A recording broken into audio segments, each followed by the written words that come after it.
Welcome to the Longest Turn Board Gaming Podcast. This is episode 21, Top 5 Games That Need to Be Movies. My name is Tyler. Hello, this is Kevin. This is Tyson. In this episode, we're going to talk about the games that we've been playing lately, and then we're going to do a top 5 list, which none of us know what each other's movies are. Yeah, we don't know the top fives. There could be some crossover, potentially. My guess is there'll be a little bit of crossover, but who knows? Maybe not. Usually when we go into the top 5s, we kind of have an idea of what they are and what crossover there is, but this is just totally blind. Flying blind. This time we decided, I guess, not to show each other our top 5s at all. So we're mixing it up. Yeah. Constantly evolving. Right. Yeah. We're at episode 21. Yeah. We made it this far. We're coming up on a year. Who knew? Right? Yeah, it's been fun. Feels like crazy that it's been almost a year. Time's flying. Time is flying. I would say if there are any movie executives out there listening, I'm sure there are. They're going to want to pay close attention to this, That's true. this show. And if they use our ideas, they may want to reach out to us, right? I'm sure they're listening. Just so there's no litigation later when they use our ideas, right? Yeah, absolutely. I mean, thought I'd throw that out to start. They're immediately copyrighted as soon as they come out of our mouth on this podcast, right? That's how that works. Yeah, sure. Yeah, it's possible. Yeah, possible. All right, good. All right. Well, should we jump right into it? Who wants to go first on what we've been playing lately? I'll go first. So I've been playing a game that has kind of a ridiculous name. It is called Fast Flowing Forest Fellers. Okay. Saying that 10 times fast. I do not want to. And get this, it's designed by Freedom and Freeze. Oh my gosh. That doesn't surprise me in the slightest. Right. That's a lot of Fs. Can you say that? I've never given that many Fs about anything. I don't know. Was that going to make the show? I have no idea. We'll see. So this is a race game. Well, I didn't say who it was published by. This is a Rio Grande Games game. So this is a race game. You are lumberjacks, okay? The way the game works is you have a number of boards, and the boards are different sizes. And on these boards, there are rocks, there's water, and there's currents. And the currents are represented by arrows that point in a specific direction, okay? So you pick 2 or 3 boards, you put them together on these waterfalls. There's a start point, and then there's an end point at the very end. And then you have your lumberjacks that get started. Everybody has a deck of cards, and the cards are numbered 1 through 5, I think. And then you have a beaver, and the beaver is kind of a wild. So there's a guy and a lady lumberjack, and the cards are split between 1 to 5 for the guy, 1 to 5 for the lady, and then the beaver can be whatever, I guess. Thematically, I don't know why that makes sense, but that's just the way it is. So on your turn, you play a card and you move your lumberjack. If at any point your lumberjack ends its movement on a current spot, you will follow the current either backwards or forwards and then end up in a spot. The rule is if there are 2 figures in front of you, you can push up to 2. If there's more than 2 in front of you, then you can't move, even if you're in a current space, right? There are logs in the way that are jamming everything up. You can push your own lumberjack if you would like. And then whoever gets both of their lumberjacks to the end by first ends up winning the game. That's the whole thing. It's very simple. It's not hard to play at all. The reason why I like this game is because it's hilarious when you push somebody else's lumberjack onto a current and they go all the way back on the board, right? Uh-huh. And there's ways that you can kind of work out and do that. It's a little bit random, right? But when you can successfully do that, it's just awesome for you and it sucks for the other person, but it's really funny. And it's a game that's light. It doesn't take itself too seriously. So if you do get kind of screwed over, whatever. It's not that big of a deal. So that's Fast Flowing Forest Fellers. Ridiculous name, but it's actually a pretty fun race game. So is this one you've had for a while, or did you recently pick it up? Because it's pretty old, right? Yeah, it came out in 2008. I've had it for a long time. So I don't remember when I picked it up, but I probably got it in 2010. I've had it for well over 10 years. Nice. Yeah. Your kids play? Yeah. My 15-year-old has played. I haven't broken it out with my 9-year-old. She could absolutely play. It's not a hard rule set at all.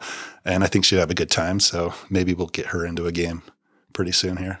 So Nice. I looked it up on BGG and I started typing fast in the search bar. And the first 8 different entries are some sort of Friedman Freeze game is what it seems like. Like all the F games are all Friedman Freeze. But when I was looking at the images here, it gives me the vibe, and some of what you were saying gave me the vibe of like a Frogger kind of a experience, which is not at all what you're describing, but like it is definitely not Frogger. It gives me that vibe of like Frogger, and because there's a stream and you're hopping logs. on logs. Yeah, exactly. Yeah. Oh, yeah. Okay. You're not actually hopping Wait, on the logs, Is this but the I can start see- of a yeah. transition? Because I want to go next. Oh, go ahead. Okay, well, this game looks interesting, playing as a lumberjack. Speaking of lumberjacks, Are you transitioning? I'm going to talk about a game that was originally published by Lumberjacks Studio. Whoa. This is The Court of Miracles, which Lucky Duck Games picked up in the last couple years and is published in English. So this is originally a Lumberjack Studios game. It is designed by Vincent Bruget. Dude. You got that right. Nope. Vincent Bruget, Guilherme Gatrand, and the art, which is awesome and very unique, is by Ronan Tolhote. I'm sorry. Yeah. Our apologies to pretty much everyone on that list. Yes, right. So I'm pretty sure it's a French publisher, but this is a 2 to 5 player game. It's got a little bit of bluffing, some area majority, worker placement. It's a fairly simple game. It takes about 45 minutes to play. So I got this to the table with our buddies Dan and Mark the other night. And it takes place in 16th century Paris. And each player represents a different rogue faction within the city. And each faction is trying to gain the most renown. And so you win if you get all of your renown tokens out onto the board. You have 6 renown tokens. You do that by controlling neighborhoods or going to the market and buying bonuses that you also allow you to put out renown tokens. So in this game, there's also a track that the Penniless King is moving down, and the game will end if he makes it to, I don't know what the location is called, but it looked like there were some gallows there. So the execution space, I don't know. But if he makes it all the way down the track, then the game will end, and whoever has the most renown will win. Otherwise, if someone during the course of the game gets all 6 of their renown tokens onto the board, they will win immediately. You start out the game with 3 rogue tokens, and they each have different values on them. So on your turn, you'll place a token on the board in one of the 5 neighborhoods. Each neighborhood has 3 spots that have different rewards associated with them. Money, draw a plot card, or advance the Penniless King on his track. So you'll collect a you'll collect a reward for the spot that you select, and then you'll also get the neighborhood reward. So the neighborhood rewards are things like gain coins, gain a plot card, but then there's also one that allows you to buy within the market a bonus, and you get a renown token out by that way. There's 6 or 7 different bonuses that you can buy. Once those are bought, they're pretty much your renown token stays there. Another neighborhood bonus allows you to move any rogue token, yours or anybody else's, somewhere else on the board. There is also a bag of upgraded rogue tokens, and most of those have special abilities. Another neighborhood bonus allows you to draw a token out of that bag, and if you choose, possibly swap it with one of your tokens. So you place these tokens face down so nobody can see the value on the token. And then when 3 tokens fill a neighborhood, or sometimes the Penniless King, when he goes down the track, will trigger a standoff in the neighborhood, you determine who has the highest value rogue tokens in that neighborhood. They gain control of the neighborhood. They put out a renown token. Anytime anybody goes there in the future, they'll also get a bonus coin for controlling the neighborhood. However, the next time there's a standoff in that neighborhood, they could lose control of the neighborhood. So it's a really quick game. It's easy to set up, easy to teach, 40, 45 minutes. Like I said, we played 3-player. It felt a little wide open early on. Like there was really not a lot of blocking or people stopping you from doing what you're doing. The bluffing was kind of weak. I don't know. But the later rounds, it felt much more strategic as, Mark and Dan and I were getting more and more renown tokens out into the market space. And then it was just, okay, who's controlling the neighborhoods or who's going to gain control of the neighborhoods?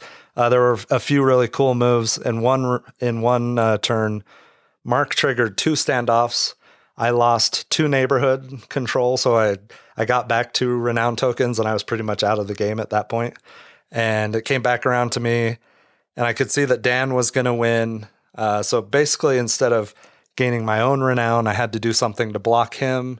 So there's this chess-like tug and pull, but with multiple players. I had fun. It was a good game.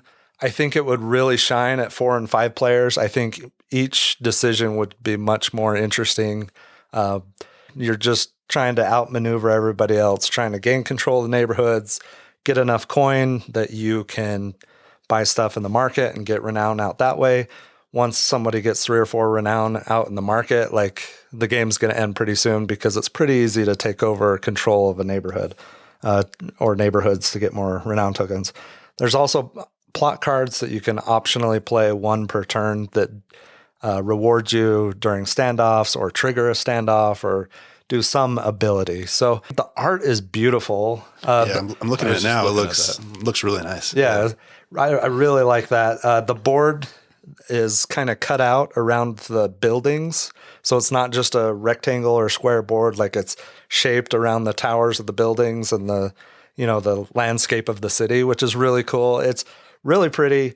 The cardboard tokens for the coins were kind of weak, so I busted out my Dead Reckoning metal coins, and it was perfect for the time frame. It was awesome. I see there's a rat token. I saw that as well. Is there any reference to the plague? No, there is not. I would like to add to my list of plague games. So that represents one of the factions, the Malégieux.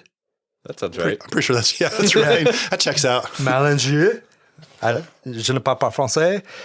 The wood tokens that you put your team or your faction's markers in are really nice little wood things. It's a fun little game. I would really like to play this at one of our bigger game nights when we have some newer gamers that we're bringing into the hobby continually. We keep growing our group, and I think this would be a good place to try it out. Nice. And like I said, I think it'd shine at a higher player count. So that is The Court of Miracles, originally by Lumberjack Studio, brought to us in English by Lucky Duck Games. So while you were sitting there trying to gain renown in Paris, here it comes. I was actually trying to ensure that the French did not gain renown in Britain. The game I'm talking about is The King is Dead, 2nd edition. Oh, this is a game designed by Pierre Sylvester, published by Osprey Games. It's a 2 to 4 player game in which everybody who is playing kind of represents the behind the scene influencers of this medieval Britain trying to establish the ruler that they want in the seat on the throne instead of getting some random ruler from another country. So basically in the game, there are 3 different factions that are vying for control of the British Empire. Either the Welsh, the English, or the Scottish. And they're all represented by cubes of different colors. The French are there hanging out in France, hoping to get in and gain control of enough territories on the board that they can overthrow it and basically ruin all progress and get somebody on the throne that is manipulated and easy to kind of ensure that their French invasion occurs. So in the game, what you're trying to do is everybody gets 8 different cards, and the game plays over 8 rounds. During these 8 rounds, you can play as many cards as you want in a round, but you only have 8 cards for the entire game. So if it plays 8 rounds and you play all 8 of your cards in the first round, you sit and watch for the next 7 rounds for the rest of the game until things happen. And the reason why this is so interesting is everybody has the same set of 8 cards. So you're sitting there thinking about what cards everybody is playing and trying to ensure when does somebody play a card that allows them to do different things. Essentially on the board, what's going on is that you have a map of Great Britain and you're trying to influence these cubes to have control at the end of every round in which a specific territory is going to take control. So at the start of the game, you put 8 cards representing the different 8 territories along the side of the board. These 8 cards will be resolved at the end of the round next to the number on the board that they represent. So in the first round, you can say that there's an area on the map that I'm trying to think of which of the areas there are. So like Essex and Devon and Moray and all these other places are on these cards. And essentially at the end of every round, you're going to resolve control over that area. And to resolve control, each territory has a number of cubes in it of the different colors representing the different factions.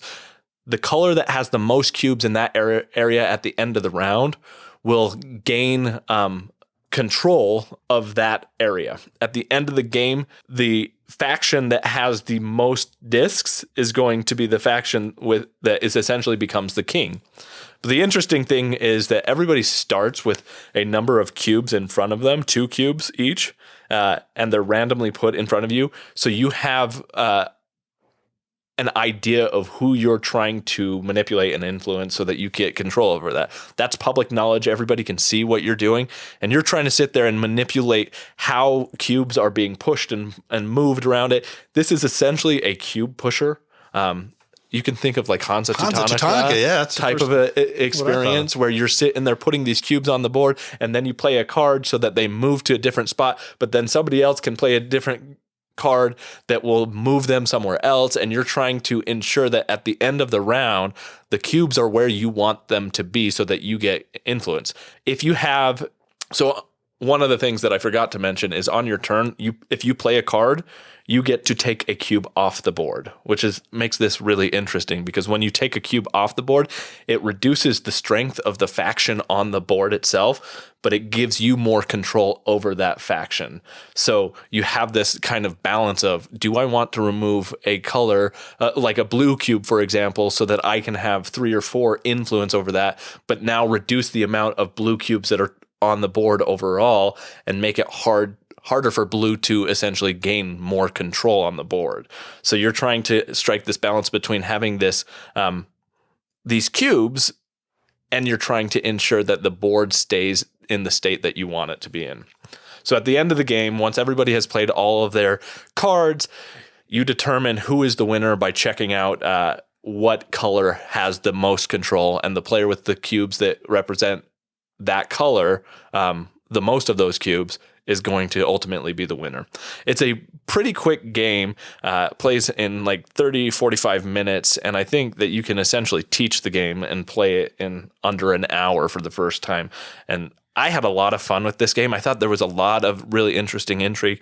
Tyler, you were mentioning Court of Miracles having that kind of chess-like kind of tactical experience. This also seems to have a lot of that, but I feel like this was all 4 of us at the table. I brought this to a bigger game night, and all 4 of us at the table had never played before. I think 3 of the people who played were like pretty new gamers, but they all picked up on it very quickly, and we had this really interesting experience. And I didn't know who was going to win until the end of the game, and I was engaged the whole time. And there's a lot I really like about this game. I'm excited to try it more. Sounds cool. So this is a 2nd edition, right? Correct. So it looks like 2015 was the first. Like you describing it almost seems like a throwback style game from 10, 15 years ago, you know, like classic cube pusher, there's not these, elaborate minis that you're pushing around on a board. It's just like you're pushing cubes, which I think those games are great. You know, there's just something about them that I enjoy. So even it sounds though this interesting. is a very much that, Yeah. and like I'm not trying to say this is going to be like the most striking and beautiful thing that you'll ever see, but like even that, like the presentation of the game and the board and the colors and things like that, I really enjoyed what it brought to the table, even though ultimately I'm just pushing cubes around. Right. It's just hilarious to me when I explain a game like that, like Hansa Teutonica. Like, this is what we're doing. And believe me, it's fun. You know, Sure. we're pushing cubes and it's great, you know. That's exactly what I think this kind of experience is. It's cool. I checked out the art of the first edition, and it's right up there with Hansa Teutonica art, I think. Yeah, right. I had never heard of this game until you brought it to that game night. So I didn't get to play it, but I would like to play it. It sounds like it's about similar weight as the Court of Miracles and similar time to play and teach. So that's cool. A couple of lighter games to go along with Kevin's light game of lumberjacking. Yes. Fast flowing forest fellers. So that was The King is Dead, 2nd edition by Osprey Games. Well, speaking of bacon, the next game I'm going to talk about. Nobody was talking about bacon. Still the bacon. Bacon. Did I do that right? That's a great transition. Nobody was talking about bacon. That's half of the transition. I never said I was good at transitions. So I played a game recently. I've been playing it quite a bit. So it's called, like I mentioned, Steal the Bacon. This is, well, it's kind of funny. I looked up the designer and it says uncredited and artist NA. But it's published by Dolphin Hat Games. And we talked to the people at Dolphin Hat Games at Origins, and we love Taco Cat Goat Cheese Pizza. This one is very much in the same vein as that game. The way it works is you have a stack of cards. You deal out the cards equally to all players, and those cards have various pastries on them. And then you have a stack of larger cards that are bacon cards.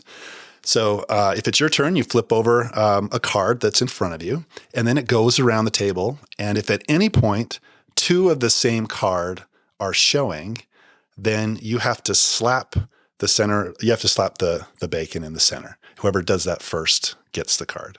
Very similar to Taco Cat Goat Cheese Pizza, right? So you're slapping the stack in the middle. And if you slap it first, you get that bacon card. Whoever collects 10 bacon cards first is the winner. There are 3 special cards in everybody's decks. There is a bacon card, and if somebody flips over a bacon card, then everybody yells bacon.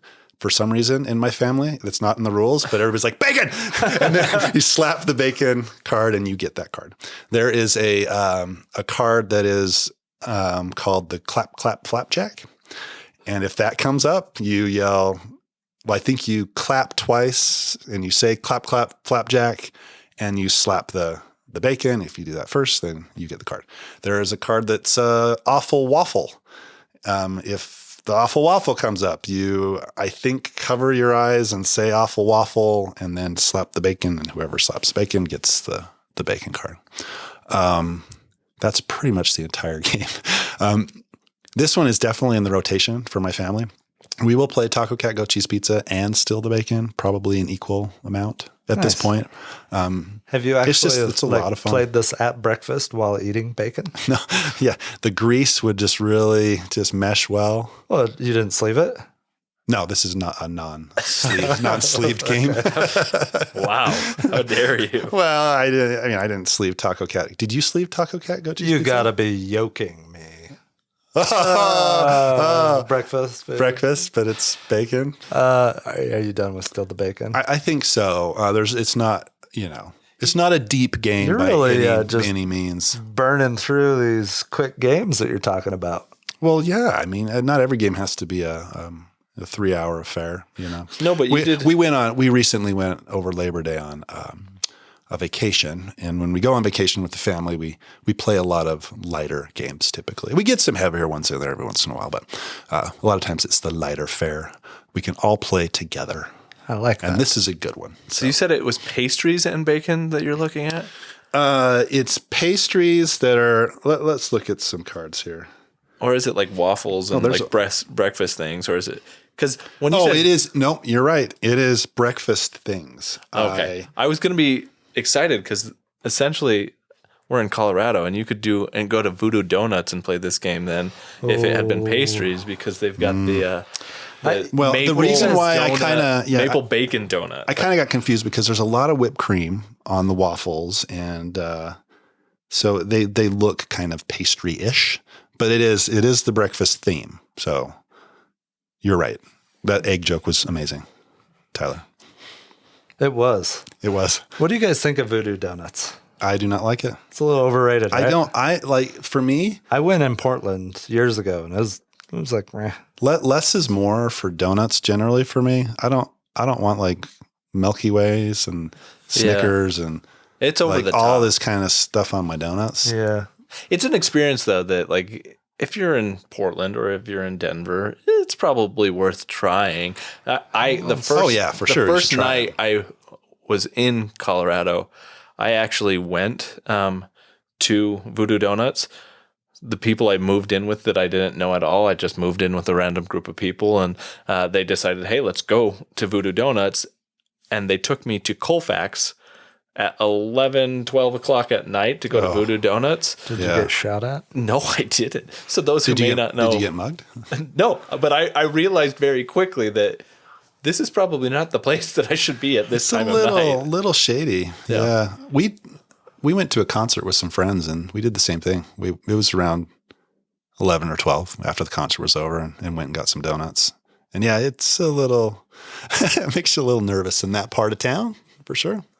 But yeah, no, I was just curious because it looked like Steal the Bacon had could have had the maple donut bacon or maple bacon donut possibility. And I tried that one. That one was okay. Maybe an expansion. Who knows? Who knows? Where does the waffle couple often go on their summer holiday?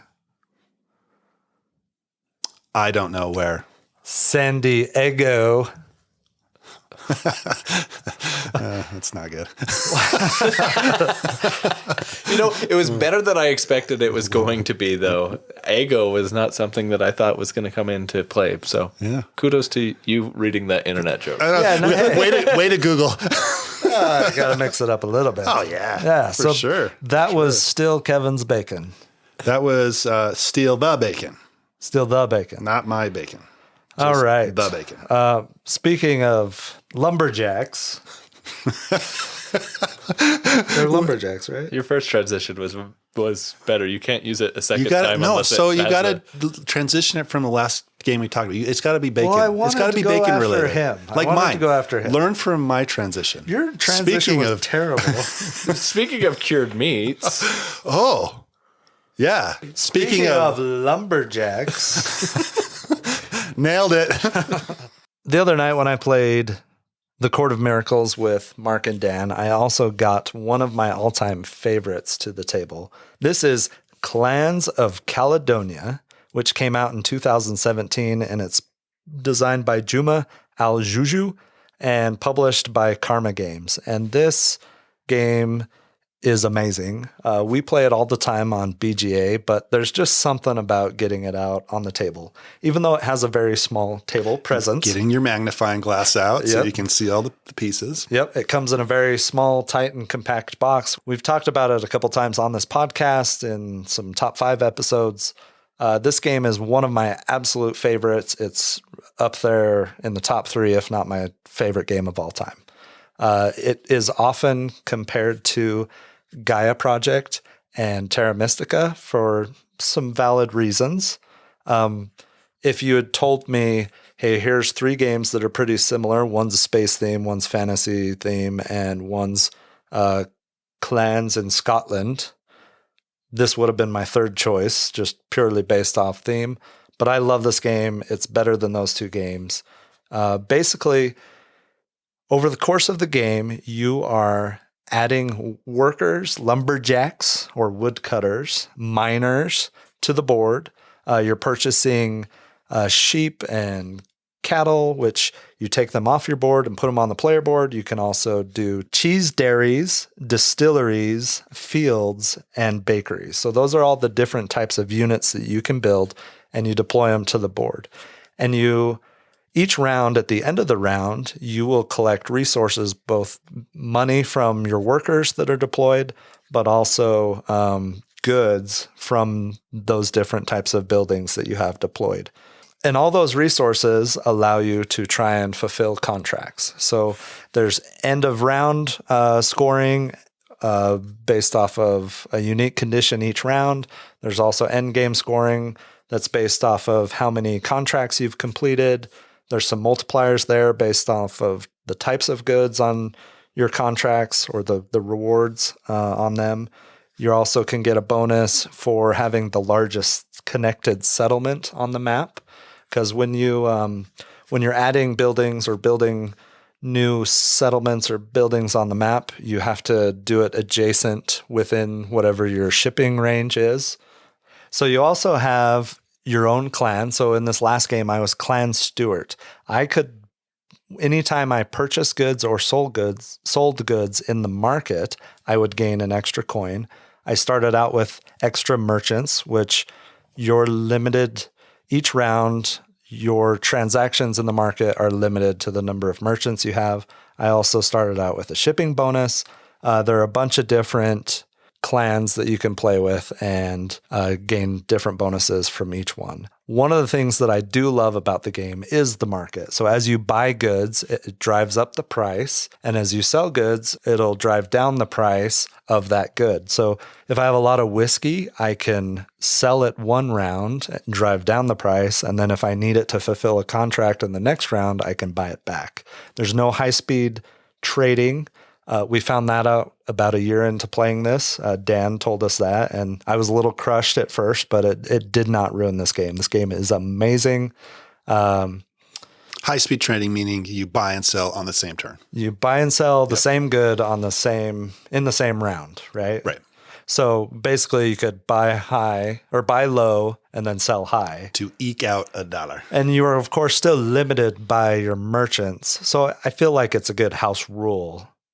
No. Okay. Well, anyway, either way, I love this game. It's one thing that is different about this game than Terra Mystica and Gaia Project. When you put out a new building, you're upgrading your buildings, and you have to bring back one of those buildings back to your player board. And so in this game, you're just constantly adding sheep and cows and milk, dairy farms, and that stays on the board. However, some contracts do require that you slaughter your sheep or your cow. The decisions that you have in this game from round to round, like this is a Euro game where I'm just constantly on the edge of my seat, excited, thinking 3 turns ahead. Well, if I go this way, I can do this, and I'll have just enough coins to do that. And there's so many different things to consider, whether you're trying to fulfill a contract or spread out to get the settlement bonus, or just trying to get enough stuff out there on the board so that you can reap the rewards at the end of each round. Love this game. I would love to see an expansion for it. It is an amazing game.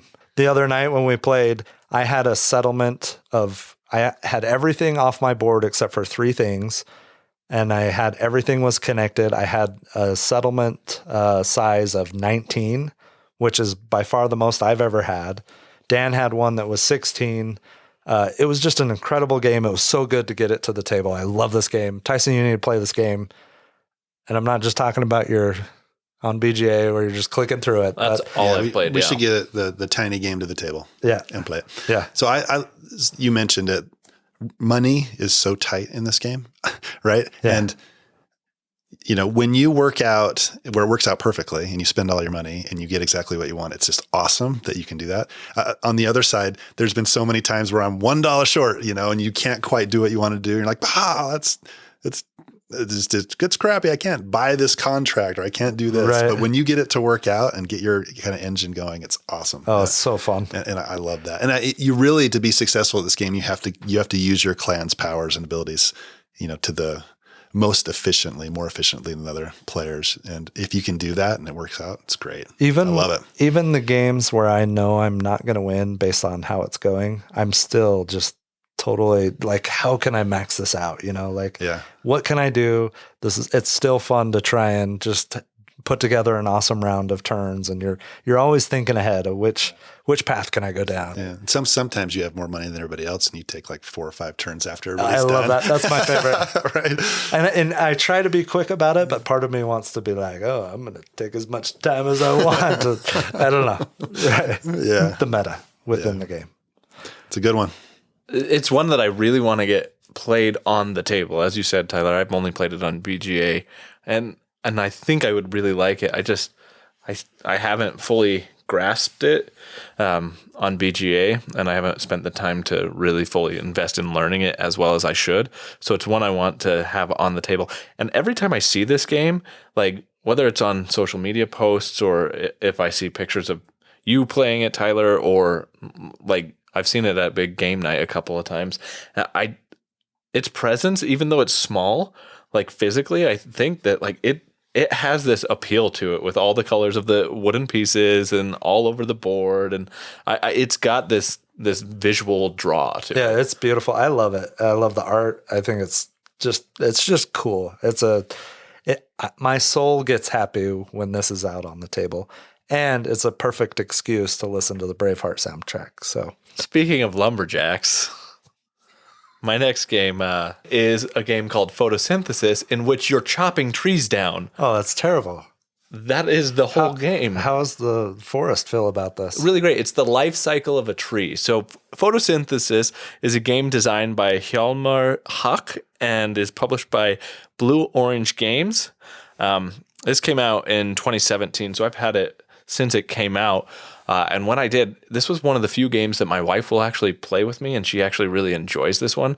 It has a really spectacular presence. It has these 3D trees in 4 different colors. So if you're playing a 4-player game, everybody gets a unique set of trees, and they have different heights and they have different colors.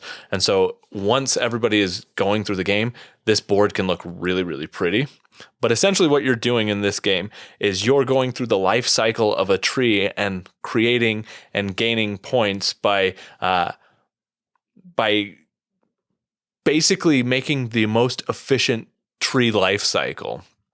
So everybody has a player board, and every round there is a sun piece that literally rotates the board. After, I think it's 3 or 4 rotations around the board, I think it's 3, the game will end, but the sun is progressing incrementally across the board. And each time it's doing that, you're getting light points on your turns by getting the sun shining on your trees. So the interesting thing about this is that it's got this 3D element to it, where the placement of your trees that you're putting out on the board, it's this area control kind of game, and you're trying to grow your trees, cut them down, and make sure they're placed in a position in which they're going to optimally get sunlight. And it's actually really kind of a cutthroat kind of game, especially at like 2 players, because if you get your trees at a higher level than your opponent, you can block light on their trees and cast shadows. And if you cast a shadow, it means that their tree's not going to get light. And so they're not going to get these light points. And so every round, your currency is these light points. And with those light points, you can purchase new seeds. You can purchase tree upgrades, like grow your trees. You can purchase different things that you put on the board and kind of increase your forest. And then once you get your tree to its 4th level, so it's sapling, small little sprout, medium-sized tree, and large full-grown tree. Once you get it to a full-grown tree, and you can cut it down. And when you cut it down, you're going to score a number of points based off of where it's located on the board. So the board, it has like a number of concentric rings towards the center, and at the center there's exactly one space exactly in the middle, and that is the most desired spot because it scores the most points when you cut down the tree in there.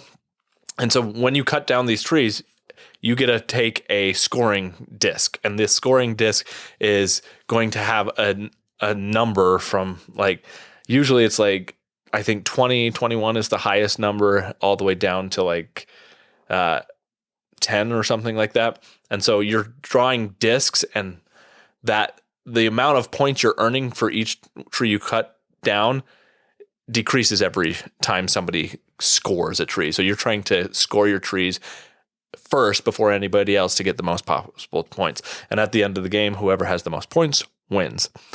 This is a game, like I said, I've had for a long time. I've played it a lot. It's relatively simple.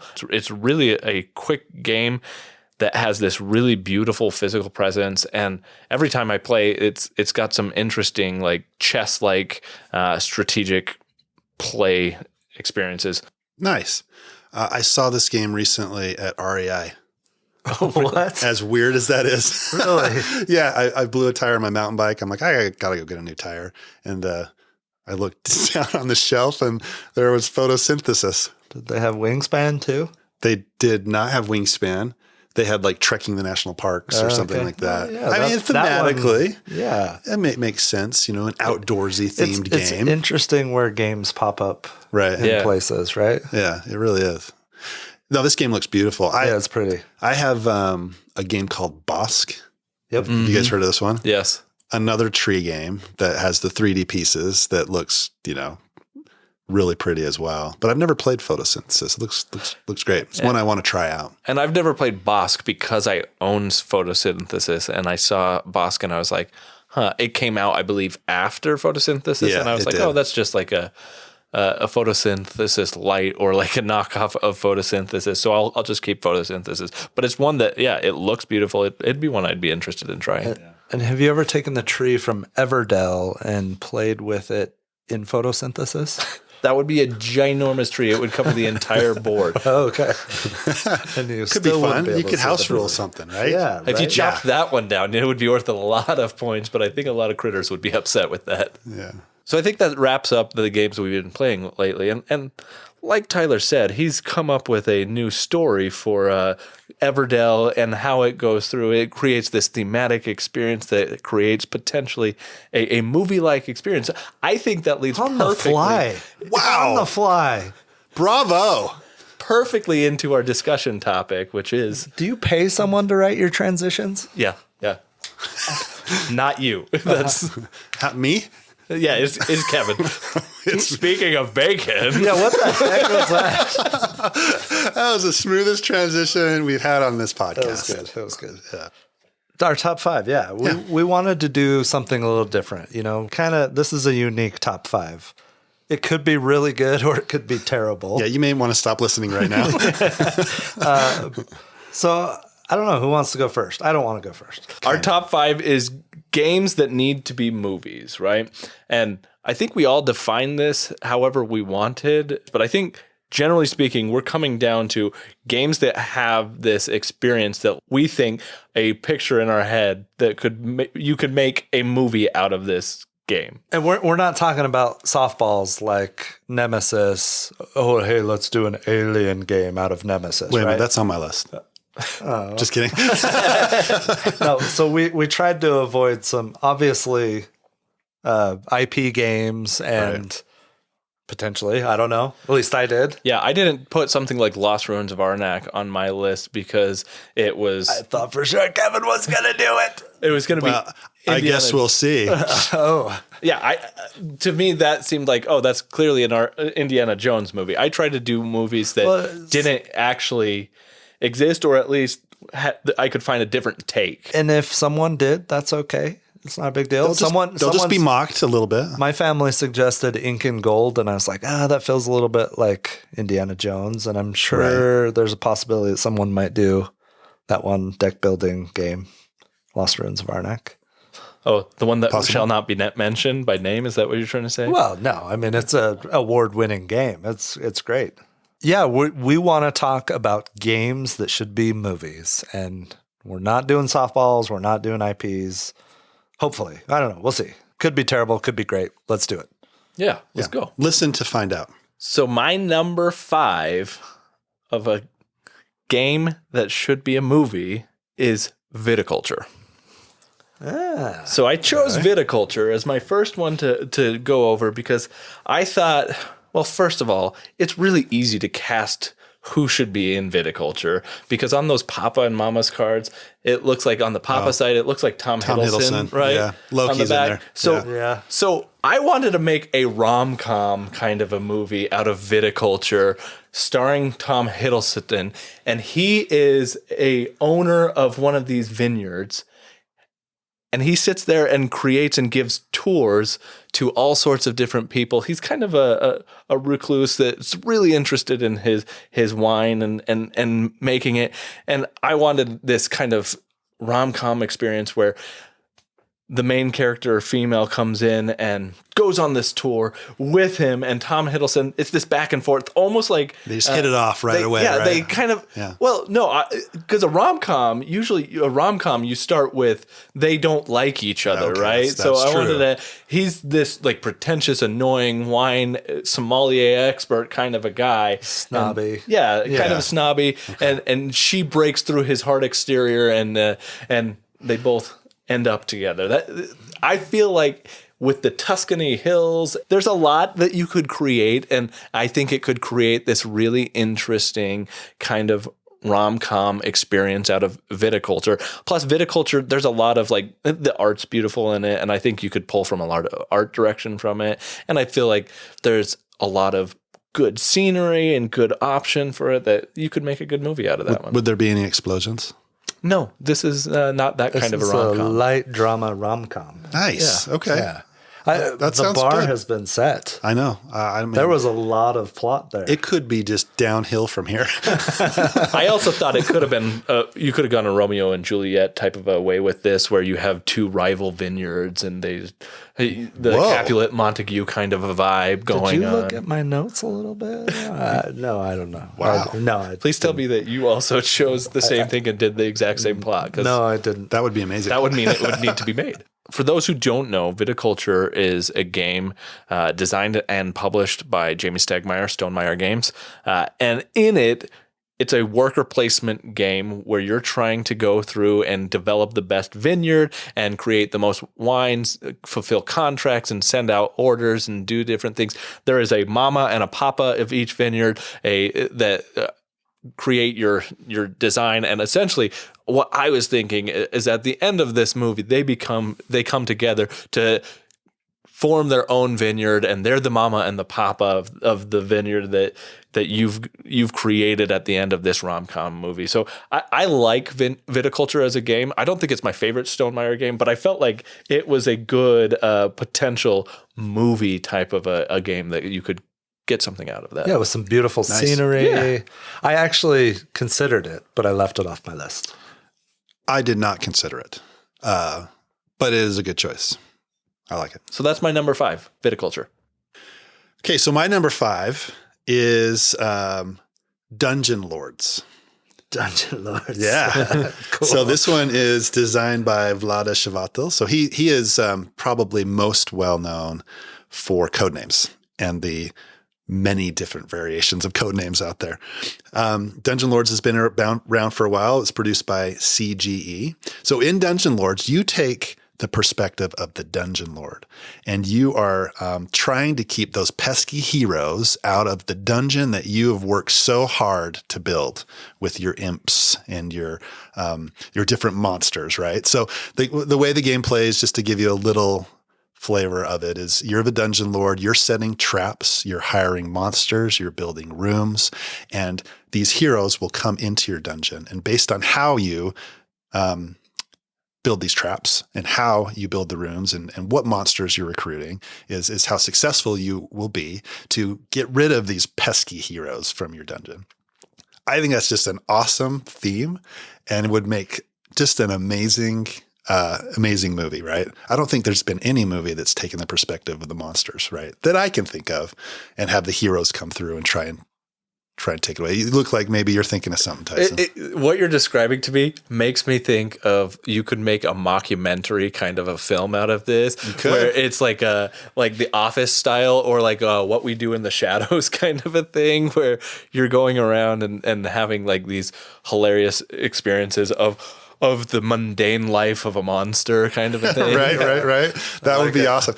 My thought was that this movie would be developed in the style of The Nightmare Before Christmas. Ooh, nice. So like a claymation type of thing. Tim Burton directed. Tim Burton would direct. And why not just throw in Danny Elfman to do the score? Oh, yeah. Right? You have to. You have to do that, right? It would have kind of a darker vibe to it. I think the creativity that you could have developing these monsters would be just amazing. I mean, the general plot would be you're just trying to protect your home against these pesky humans that want to destroy it. I'd watch that. Yeah. Nice. I would too. I think it'd be amazing, right? So that's Dungeon Lords, my number 5. So my number 5 is not my favorite game, but it is most people have heard of it. It is Exploding Kittens. So basically in this game, it's kind of Russian roulette with a stack of cards. You have some cards in your hand that you can mitigate and do things with, but you're drawing cards hoping you don't draw the Exploding Kitten card. It's very humorous. It's not the greatest game ever. My plot or the thought that I came up with is a whodunit mystery. Kittens on the Upper East Side of Manhattan keep exploding. Who is implanting them with bombs, and what are their motives for wreaking havoc on the Manhattan socialites? With Daniel Craig reprising his role as Benoit Blanc from Knives Out. Oh my gosh. So that's my number 5, Exploding Kittens. Now, is this going to be marketed towards kids? No, absolutely not. No. Okay. All right. What? Oh, and actually Tyson just showed, apparently Netflix has the rights and is in developing. I had heard this. I forgot about this. Netflix has developing an Exploding Kittens show. I don't know if we know any details about it. Oh, that's got to be a kid show. It's got to be a kid show. I just pulled it up and it's TVG. So I'm assuming it's a kid show. This is not a Benoit Blanc kind of an experience. This isn't going to be like grotesque cats being blown apart. Pretty much all of my movies, for the most part, have some horror gore to them. So yeah, I want cats exploding in the movie. Yeah. Just ruining people's outfits and their decked out homes and Benoit Blanc coming in and doing his thing. You're a Savini. I don't know what that means. Just Savini was a director of horror films. Oh, okay. All right. Yeah. Blood and gore. So that's my number 5, a whodunit mystery, Exploding Kittens. Nice. I think that Tyler and I are on similar wavelengths. I think we might be. In different ways. Because mine is also a kind of a just chaotic kind of experience for my number 4. My number 4 transition is Galaxy Trucker. So in Galaxy Trucker, essentially what this is that you are a long haul space hauler, but your ship is not high quality, and you're just basically putting scrap together and doing with it what you can to haul goods and alien species across the galaxy to their destination points. And a lot of chaos and craziness ensues, and a lot of terrible things happen in the game. But what I was thinking is that this was a movie that would be directed by Seth MacFarlane, who you may know from like Family Guy or The Orville. Or The Orville, which is exactly what I was thinking. I've actually recently started watching The Orville and been going through that one and thought, you know what? This could be a very interesting parody style movie in which you have a down on his luck kind of former captain of like a space fleet going and trying to make ends meet because he's lost his job, and now he's going through and creating what he can out of his life, and going through almost like a rat race kind of a vibe where you're trying to get to the end to gain your reward. I thought there could be like this almost kind of a vibe of like a contest involved where everybody is trying to do this to win the competition, and at the end of the race, the person who gets it gets this grand spaceship that they can basically go back and explore the galaxy. And I just thought that Seth MacFarlane with the Orville stuff was just forefront on my mind of what he could do there. So That was my number 4, Galaxy Trucker. It's got an amazing theme. Corporation Incorporated. I mean, it's awesome. Nice. The ships are actually built with sewer parts, right? Because that's what they're transporting. They're transporting sewer parts to the other end of the galaxy where they don't have them there, right? That's just hilarious to me, awesome. right? There would be potentially adventure because they're visiting planets. There's slavers. There's aliens that come and potentially destroy your ship. Meteoroids, Meteor showers, like right? Everything happening that's just like you're going through an asteroid field and your ship gets parts of it blown off. Right. Like I feel because it's made of pipes and stuff, right? Yeah, exactly. It's shoddy workmanship, because you build it before you left. I mean, that's awesome. Yep. So that was my number Good 4. choice. Good choice. Galaxy Trucker. My number 4 is Scythe. And I don't know if this made your guys' list or not. It may be an easy pick, but I think it would make an awesome game. Right? It would. Yeah.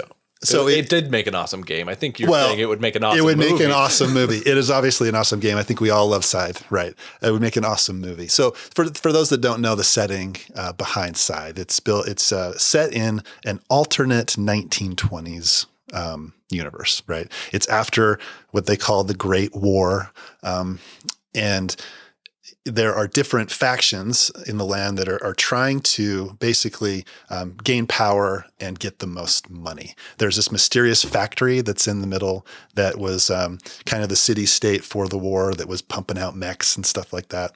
I think that setting would be amazing. And the setting that I want is kind of a Game of Thrones type of thing, where there's political intrigue and these factions are trying to gain power and they're backstabbing each other and they're trying to become the leaders of this area, this 1920s area. I think that would be just awesome. An awesome setting. It would be an incredible movie. Yep. Yeah. And obviously there's going to be the political intrigue. There's going to be the backstabbing, but who doesn't want to see huge mech battles? I want to see some of those cards play out that give you the choices of helping the local farmer, slaughtering. Yeah, the encounter cards. You see the cow and it's like a map on its back type of thing. Right? Yeah, there's so much that you could pull from the flavor text in the game. And the artwork alone is so evocative that it creates the Yeah, you got your storyboards right there. Yeah, man. exactly. Right. The movie almost makes itself. Yeah. Right. Yeah. But Game of Thrones style Scythe would be my choice. So that's my number 4. Scythe. Nice. So Patchwork is my number 4. Patchwork, you say. If you're not familiar with it, it is a Uwe Rosenberg polynomial game where you put out the tiles and you're trying to make the best quilt, right? That sounds amazing. Who wouldn't want to see that movie? Well, hold on a second. No, remember, I'm throwing you back to his comment about all of his things has some sort of gore in here. So this is one that doesn't. I'm thinking knitting needles to the heart. No, they're actually making quilts. There actually could be, but here we go. So you're trying to build the best quilt, right? A thrilling, edge of your seat movie. Well, no, it's going to be a mockumentary that highlights the seedy underbelly of the 50s knitting versus quilting turf wars in a small Americana town in the Midwest. Rivals played by Kathy Bates and Catherine O'Hara, who is the mom in Home Alone. Bribe / steal needles and extort their way to their local fair's Best in Show award. I think Office style mockumentary. I think this would be hilarious. Patchwork, my number 4. You've actually sold me on that. Like I could see an actual movie coming out of that. I don't know about if I'm convinced on the mockumentary style of it, but I could see like a straight up comedy or a mockumentary. I could see that happening. Yeah. Was there a seedy underbelly for knitting? Well, there was somewhere in the 50s. Someone got jealous somewhere. You think so? Yeah, there were rival factions within this town. There had to be. It's like, have you guys seen the King of Kong documentary? I haven't seen that. It's about King Kong, like the video game. Yeah. Oh, okay. And There is a seedy underbelly for that game. Really? You should absolutely watch that. It's King of Kong, A Fistful of Quarters is the name of it. Okay. And kind of a similar vibe to what you're explaining. There's seedy underbellies to all kinds of things out there. I was bouncing ideas back and forth with Logan and my wife, and Betty White's name was thrown out, but she's since left us, as has the grandma in Raising Hope. Both of them would have been perfect. I was thinking Melissa McCarthy. Yeah, she's not one of my favorites. So Me neither, but I feel like this would be her style of thing. Yeah, absolutely. Especially under the tutelage of Kathy Bates. She would be like second in command in the quilting faction. Yeah. Yeah. I mean, there you go. Another mockumentary, just throwing it out there. Obi-Wan Kenobi, meatpacking on Tatooine mockumentary. It was right there. It was perfect. They could have done it. Instead, we got Obi-Wan Kenobi. You've been on fighting this. Darth Vader again. No, it was a missed opportunity. It could have been a meatpacking on Tatooine. I said I was on the same wavelength as you. Yeah, that's gone off the rails. Now we're all sorts of different spots. No. All right, that was my number 4, Patchwork. So my number 3 is a game that I think lends itself to something that Tyler was talking about earlier. I'm picturing Benoit Blanc as well in what I was doing. I was thinking about this whole thing, a Knives Out kind of a film. But the game I'm talking about is Mysterium. So for those who are not familiar with Mysterium is this game where it's an abstract game with beautiful artwork in which one player plays as a ghost that is trying to help solve its own murder. And you're prompting, you can't talk to the players. You can only give them these art cards that tell a story, and they have to piece together what the ghost is trying to say to them. So at first I was thinking it was this Rian Johnson kind of Benoit Blanc film, and I still think I want that. I want Rian Johnson. You're not allowed to say his name in this house. I knew if I said Rian Johnson, your Star Wars hate would come up. You love that. I know I do.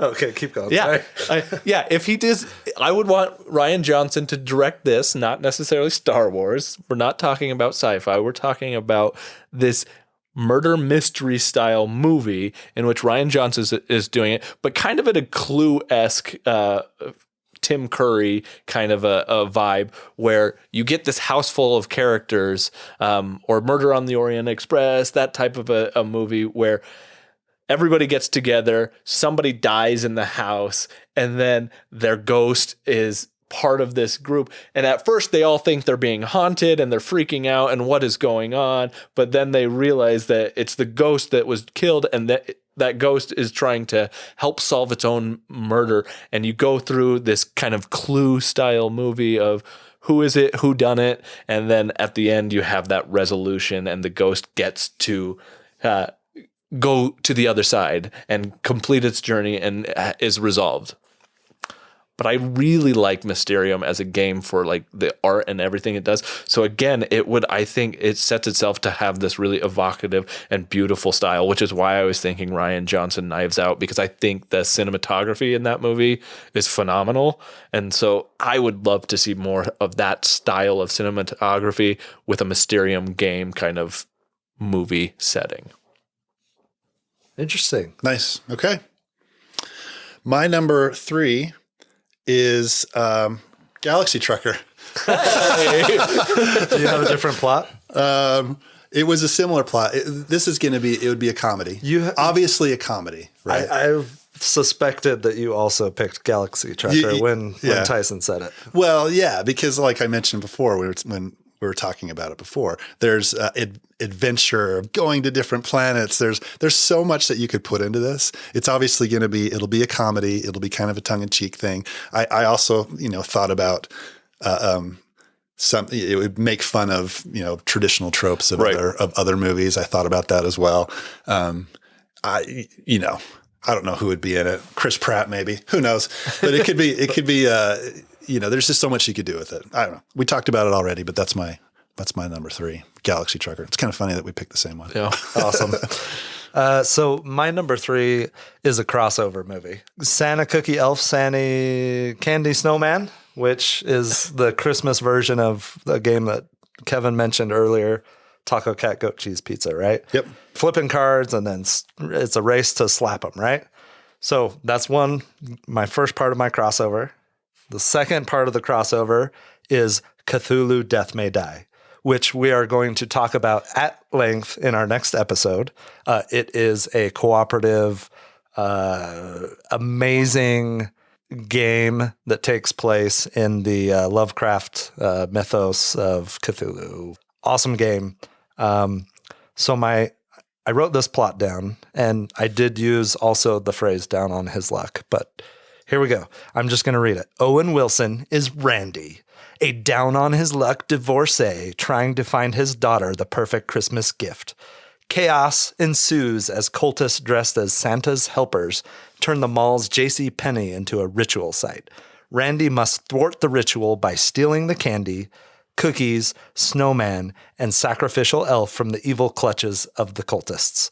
If he doesn't, Cthulhu Santa, played by Zoidberg from Futurama, is sure to be summoned and will ruin Christmas forever.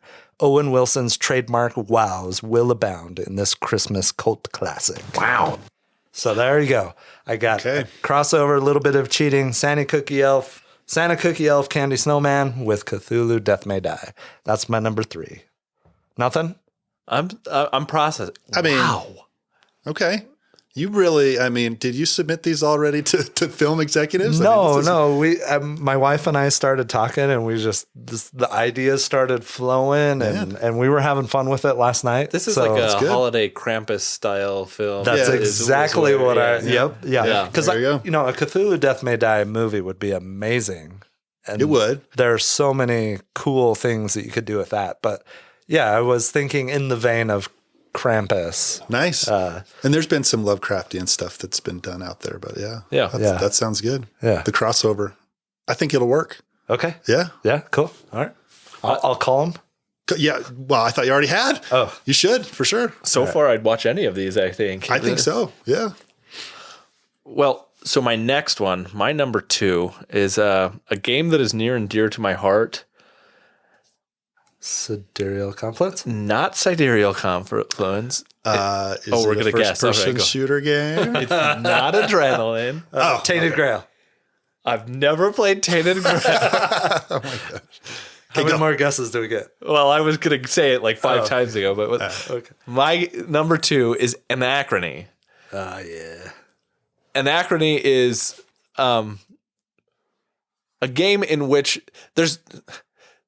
So it's hard to wrap your head around the theme of Anachrony, but essentially I had to go back and reread and rewatch this one so that I understood the theme. But essentially what happens is there is the purgation that occurs at the start of Anachrony, which is a cataclysmic event that puts society in a post-apocalyptic state, essentially, right? And in the game, it's a worker placement game where you have these mech suits and you're trying to go and gather resources and prepare because you're aware that there is another cataclysmic event coming where a meteorite is going to strike.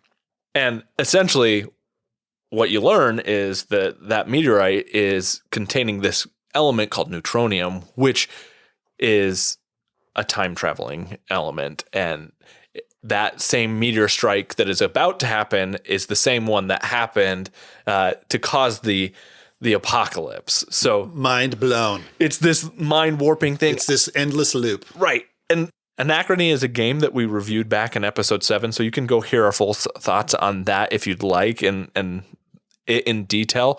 But as a movie, I'm thinking that this would be a really great movie if it were directed by J.J. Abrams.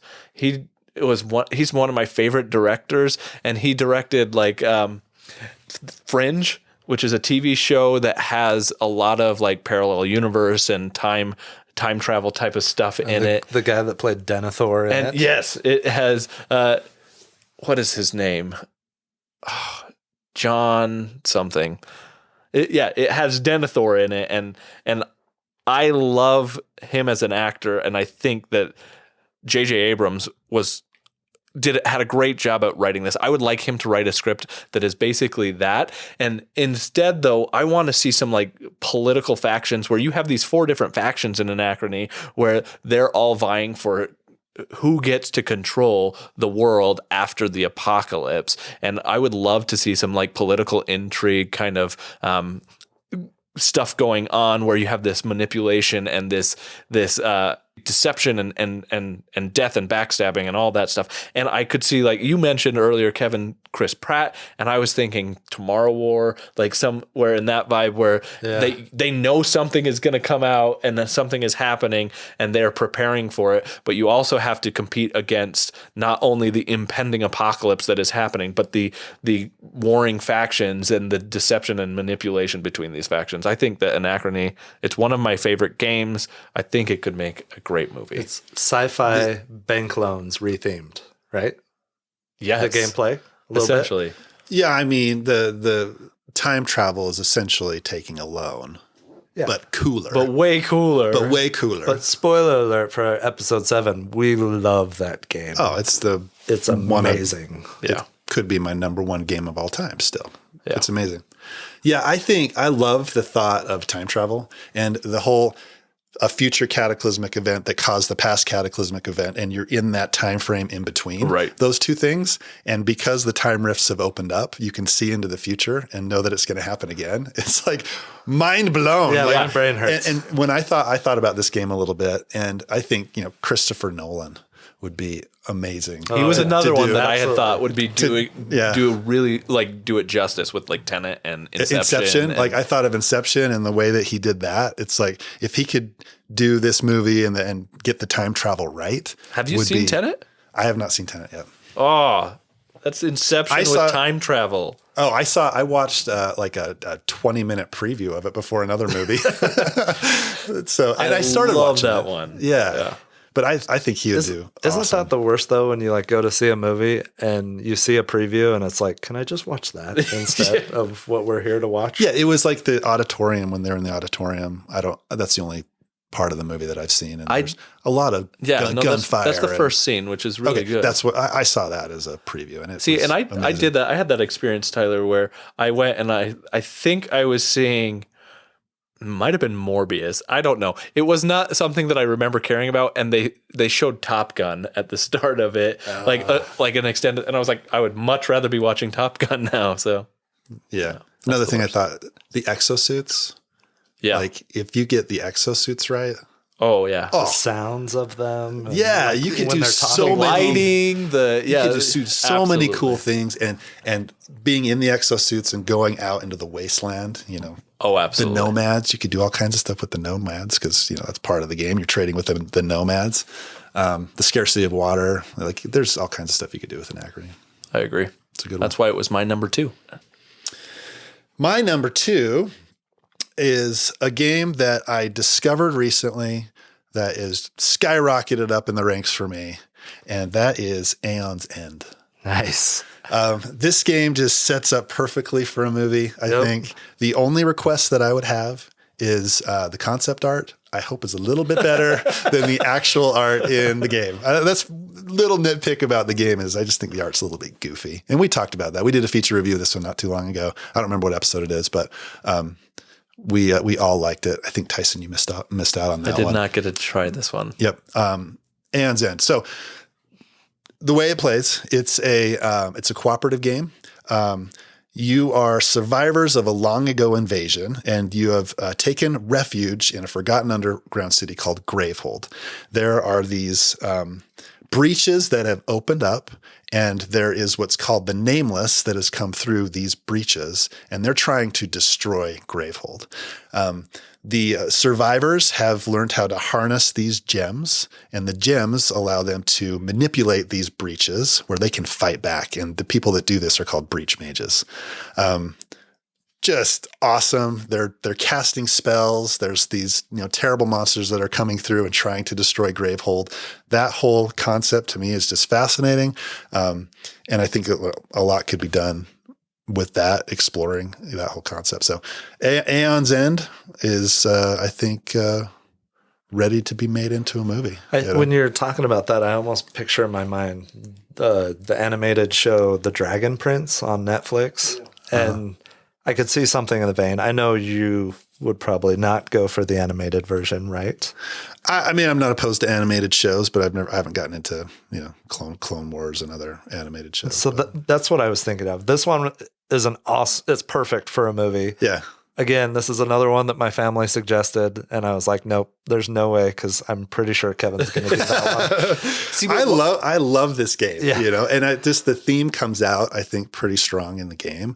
I mean, there's not a whole lot of backstory when you read through the rule book. There's a bunch of expansions that kind of explore that story a little bit more. There's legacy versions of the game that, there you go. It could be a trilogy. What you described to me made me think it was like a fantasy Terminator. Like you got Skynet coming and trying to destroy the last colony. But I mean, that's not to say that's a bad thing, because I love Terminator, and I love the idea of having like the last stronghold of civilization going out against whatever's trying to basically, I mean, Matrix is the same way, it's one of those, like, there's insurmountable odds. Rain of Fire that you're going to win, or you're going to protect the city, and you end up doing it. Yeah, like a Matrix type of thing. Yeah. That type of movie. I think it'd be awesome. So that's my number 2, Aeon's End. Nice. I like that. So going back to my Patchwork, I've got a sequel idea where the crocheters come in. No. Okay. If this is your number 2, what's the game we're talking about? So my number 2 is a game that's on my shelf of shame. I have not actually played it, but I love the concept of it. It is Excavation Earth, and I'll just read briefly from BGG. A century from now, all that remains of Earth is the detritus that humanity left behind. The races of a neighboring solar system have a penchant for artifacts left behind by extinct races. In Excavation Earth, you lead one of these races of alien explorers on their quest to excavate rare human artifacts and curate the ultimate art collection to sell off. So you're taking them back. There's some black market selling. You can put them back in a museum back home. Whoever gets the most money during the course of the game, they win. This is a game by a designer that I really enjoy, David Turczi, and it came out in 2021. I'm excited to finally get this off of my shelf of shame at some point. Here's my idea for the movie. Okay, picture this. You've got, a rom-com where an elderly human male played by Kurt Russell, who somehow survived Earth's desolation, is found by the scavenger alien Shellac, who must hide him from her superiors. An unlikely bond and romance forms as Shellac and her elderly lover search for a prized Bob Ross original painting. Lost me at Bob Ross. They're collecting artifacts, right, to take back. I thought Roger Maris's 61st home run ball, maybe, but no. I mean, everybody knows Bob Ross. Everybody knows Bob Ross. Yeah, for sure. Yeah, so that's my rom-com idea. Elderly Kurt Russell, becoming friendly with an alien of a different species, and I don't know how hilarity and shoes. I don't know how I feel about this. I know. I'm kind of speechless. And maybe she teams with a rival alien faction to keep him hidden. And I thought that Patchwork was going to be your most original idea. This seems like it's the most. Oh, just wait. Original. Okay. No, I'm just kidding. Okay. Yeah. Okay. Well, I feel like the reaction I've got from all of my games tonight have been like, huh. Okay. Well, I think they're great. I think they're great ideas. I just don't know how I don't know what to say. I don't either. Yeah. Well, would you watch this movie? Yeah. I mean, it's got Kurt Russell in it. I would. I love Kurt Russell. That's he's fair. Amazing. I mean, if I saw this preview before another movie that I was going to see, I'm not going to lie. I'd probably turn to my wife and say, glad we're watching this movie. Yeah. That was really unique. scraping the bottom of the barrel now, but it could be. Well, I mean, in the be age of just doing remakes and existing IPs, I mean, this is out there that's unique and it's different. I think it could work. There is a lot of social undertones that could be explored with. Yeah. There could be some depth to this. I'll tell you what. Sure. Yeah. You write up the script and I'll read the script and we'll go from there. No, you won't. I'm not wasting my time on that. Yeah. We're all going to write scripts for these ideas. No, I just wanted Tyler to write a script. That's all. No, that's awesome. All right. That was my number 2, Excavation Earth, soon to get off my shelf of shame. Maybe. Possibly. So that leads us to our number 1s. My number 1 game that should be a movie is one we've actually already talked about. It's Scythe. Okay. And so for all the same exact reasons that Kevin went over, like I think this is a gorgeous board game that has a lot of potential and there's so much you can do to it. You mentioned as well, Kevin, not for Scythe, but you mentioned Christopher Nolan. I did not choose Christopher Nolan for Anachrony because I wanted to save Christopher Nolan for Scythe because I could see him doing this almost like The Prestige. So like I love The Prestige, and it's the same type of time period, and that is also kind of this alternate history kind of 1920s type of an experience. And if you haven't read the first page of Rise of Fenris and you don't want any sort of spoiler whatsoever, skip for the next 5 seconds. But spoiler alert, I think that Tesla being in there would be awesome. Yeah. And like, I mean, unfortunately, David Bowie is dead and cannot reprise the Tesla role. I didn't know that. He died in 2016. Man. Yeah. So he couldn't reprise the role of Nikola Tesla that he did in The Prestige, but I could see that being so good, and there's so much potential there. All the things that you said, Kevin, I totally on board. So would love to see a Scythe movie. That'd be awesome. Agreed. I thought you might go with Tricarion for your number 1 and just say The Prestige, right? I have a prediction for what your number 1 is. Yeah, you probably know what it is. It's Anachrony. No?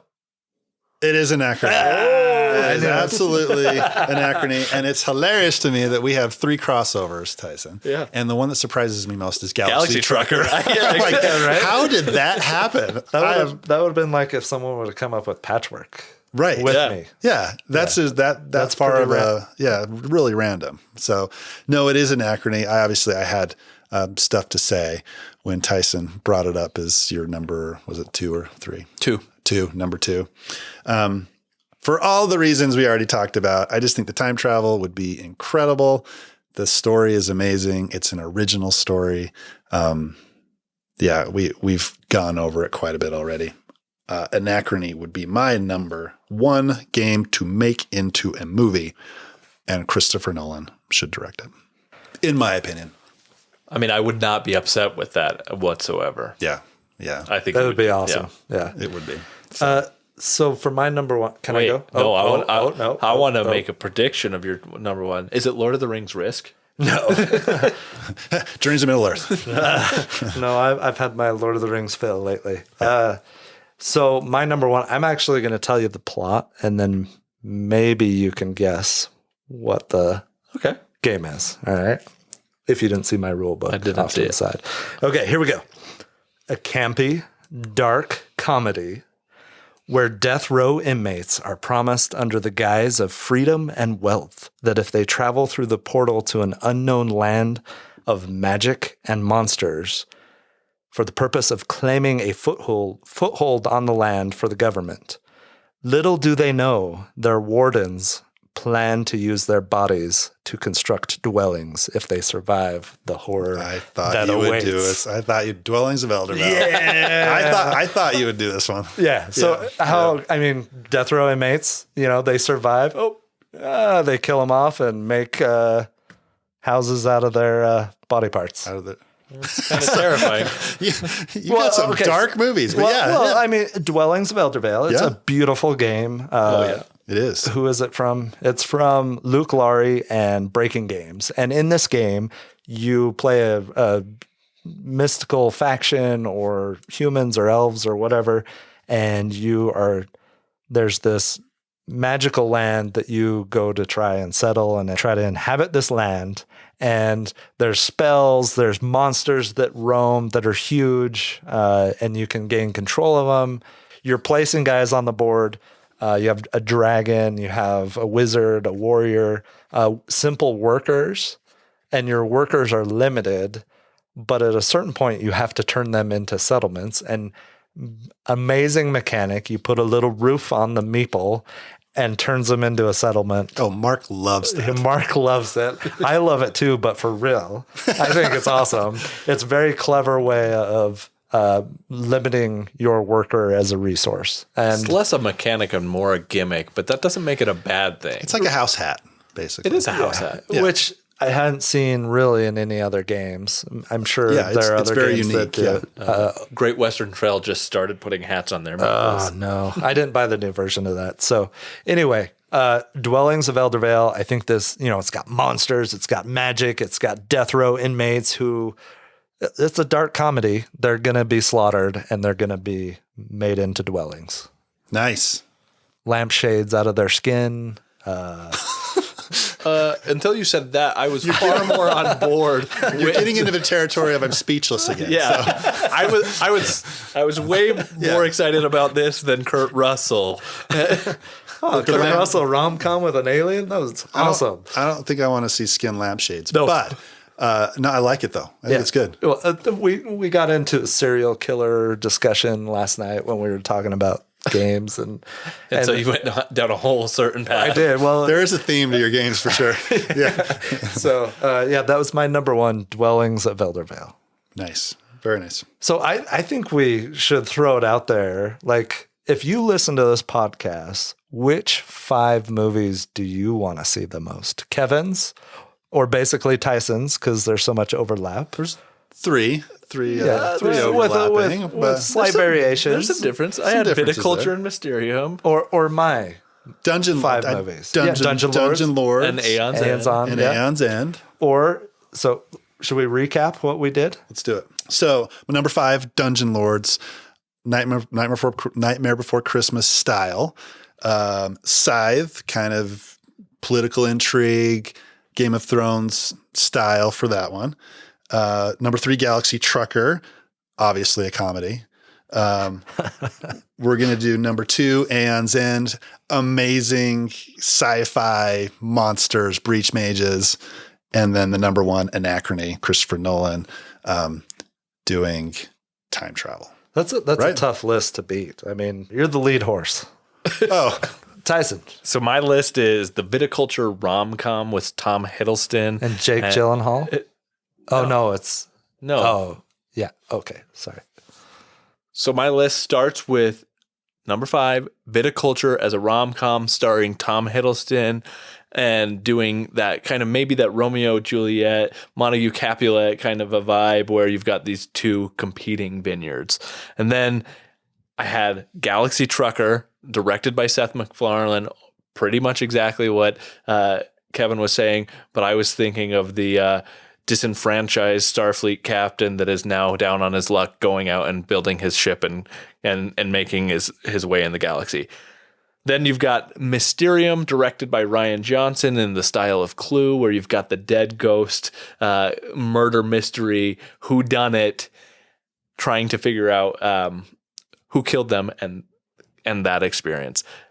Number 2 was Anachrony, directed by J.J. Abrams. Again, very similar to what Kevin was saying, this time travel, trying to prevent the cataclysm, but also having that political intrigue and kind of backstabby warring between that faction who you're competing against, surviving the apocalypse and avoiding the machinations of the different factions in the world.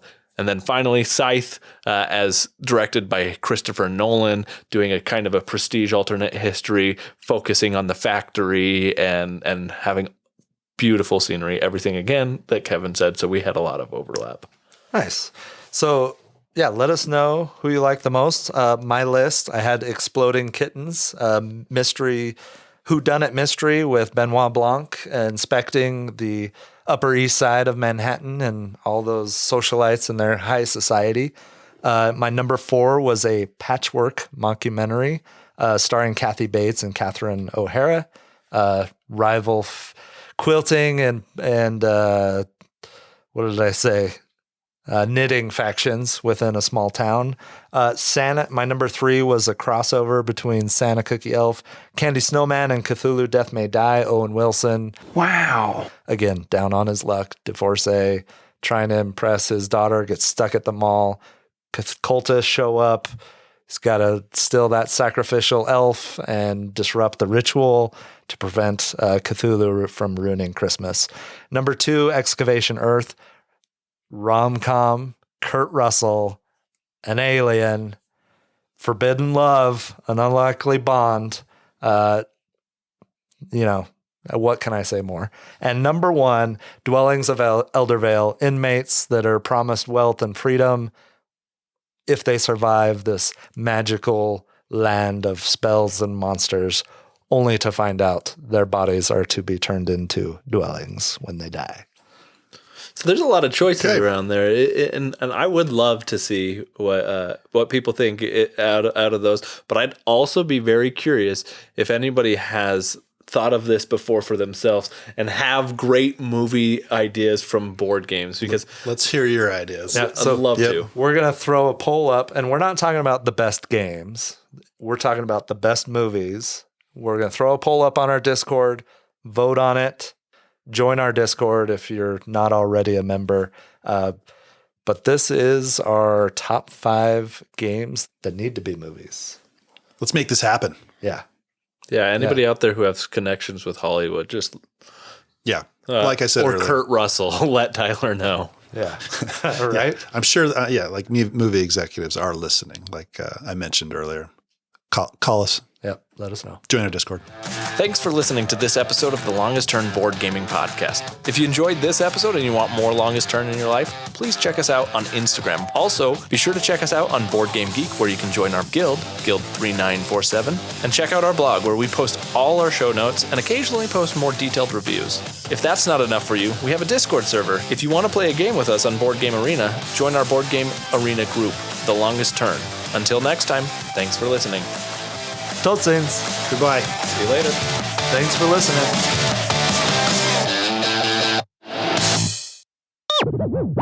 Episode 21, movies. Movies that should be board games. Going to talk about a game that was originally Pumbled. Kevin and Mark. Nope. What did I do? You didn't do anything. I don't know if You're there's going to a want to cut that transition. out. Yeah, exactly. I didn't know what we were doing. We just trying to bacon structure. What? What? You just questioned your own joke? Did you just say what to your own? What was that last one? I don't know. Just about You're bacon? baking me crazy.